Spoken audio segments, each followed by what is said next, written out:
Get out! Hello tankers and tankettes, welcome to a semi-rare medium replay. I do play medium sometimes. Yeah, this was the very first battle in this thing, the KV-13, and yeah, I'm not a big fan of medium tanks, as I've stated in the past, but it's one of those things where I've thought, right, I have a weakness here. I should probably try and, rather than just sticking, I play lots of heavies anyway, but actually trying to make a deliberate effort to get better. So to that end, I've got a Panther going on, which you've seen in previous videos, and I thought I'd have a go at the Soviet higher tier ones as well. And as I'd already unlocked this from the IS, I decided to go this way and jump across to the T-43 rather than going up through the T-34.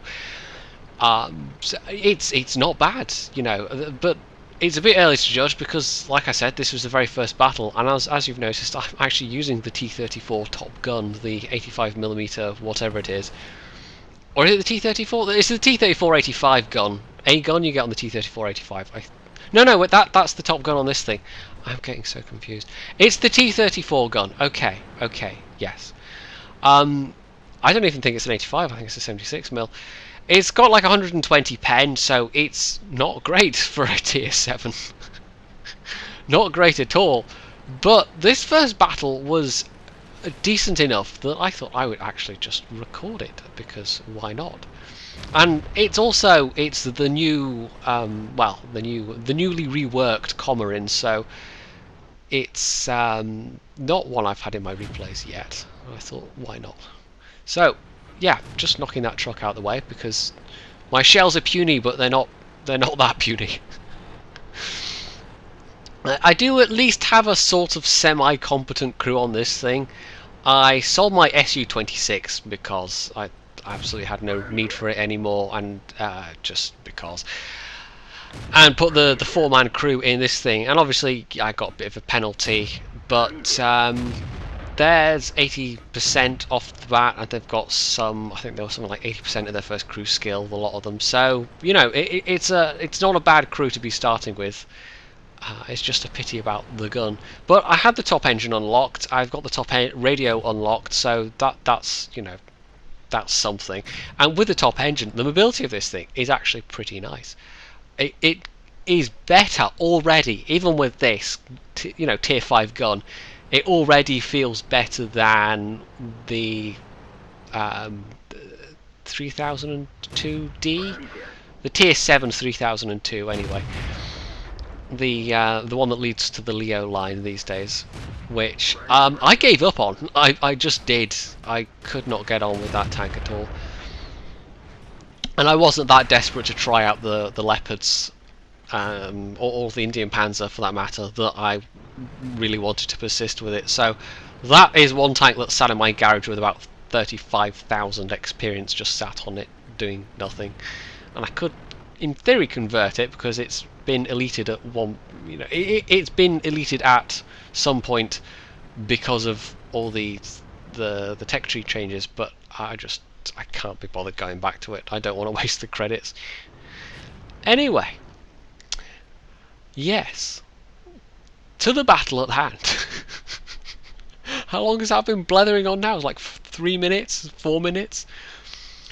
If you're in the right sort of tank, going in the middle isn't a completely suicidal choice, but it really depends what the rest of the team is doing.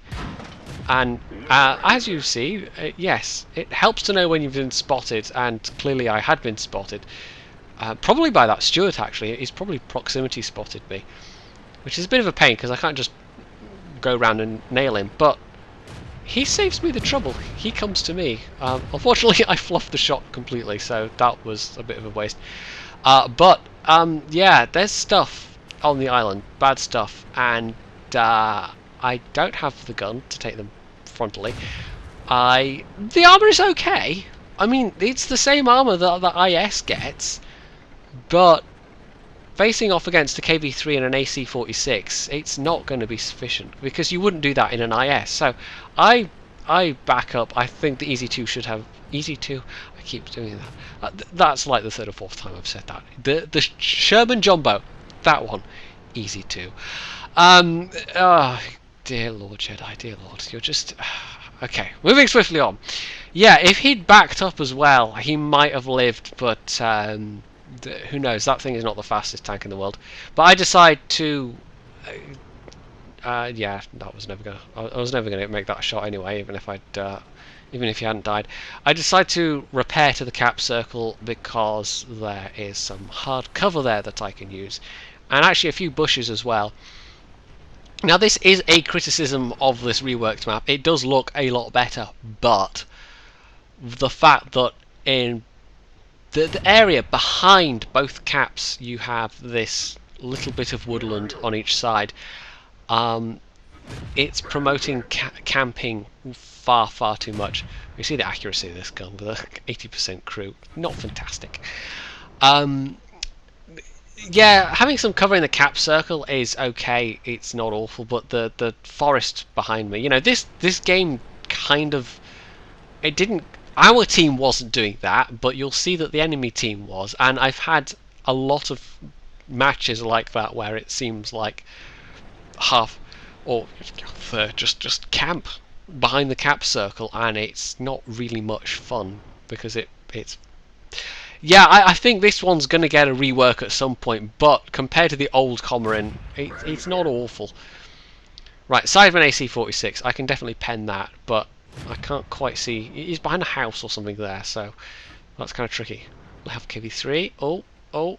Now he's got the T-150 turret, so yes, there we go. I can pen the side of it.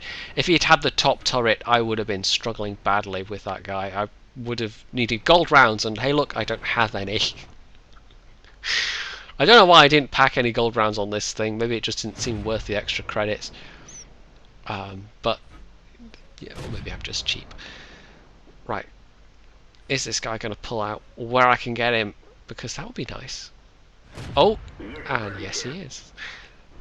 The damage so far is not bad considering the gun, and I've got most of my hit points, so this is not a terrible situation to be in. And it's the mobility really that saved my ass there, because if I'd hung around on the island I would have died for sure, versus the KV-3 and the AC. You know, spotting for friendly tanks, maybe they'd have nailed one of them before I died, but I'm pretty sure I would have died myself. The lone Su-152 on the other flank. This was a weirdly asymmetric battle. You know, that whole western flank was basically for the lots of the battles just like that Su-152, but well, at least for the latter part of the battle. And yes, he's got a big gun, but he's yeah, there's that T-29 camping hard, hardly camping, no, camping hard. And yeah, oh, the KV-13 is pulling back now as well. What was I saying? The Su-152, yeah, they did fairly well considering. But I think the person that did most well on this team, you know, I'm not going to get the top score in this game by any means, but the person that did most well was definitely the Tiger on our side. And the Tiger, you know, is a nice machine these days. It always was decent, but the nature of it, the armor or relative lack of armor at tier 7, and that coupled with what was not terribly good mobility, made it a not very flexible machine sometimes. You know, you would get frequently forced into situations, even as a top tier heavy, where you frankly would just get hurt by everything.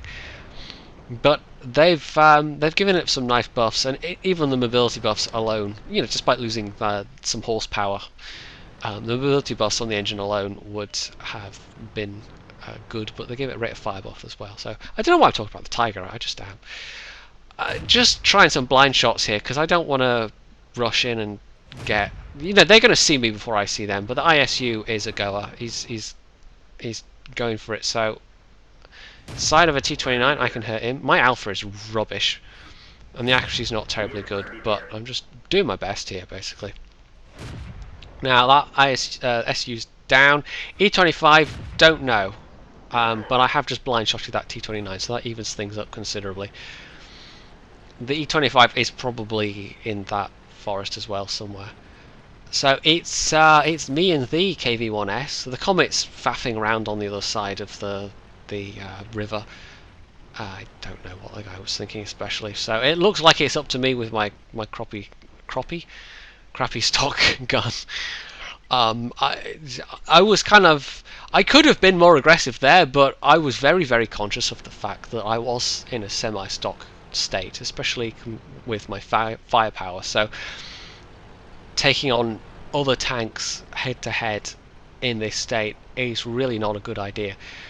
This KV-1S is following me at least. You know, it remains to be seen if they're any good or not, but he is at least following me. So this is two of us.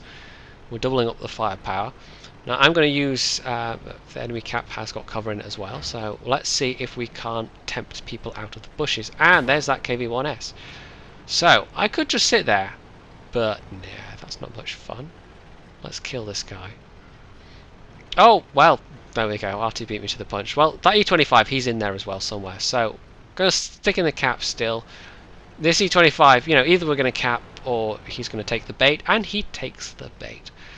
Now, I've got weak enough pen, and he can outrate fire me, he can pen my turret no problem. I have to sit and let my reticles settle, basically.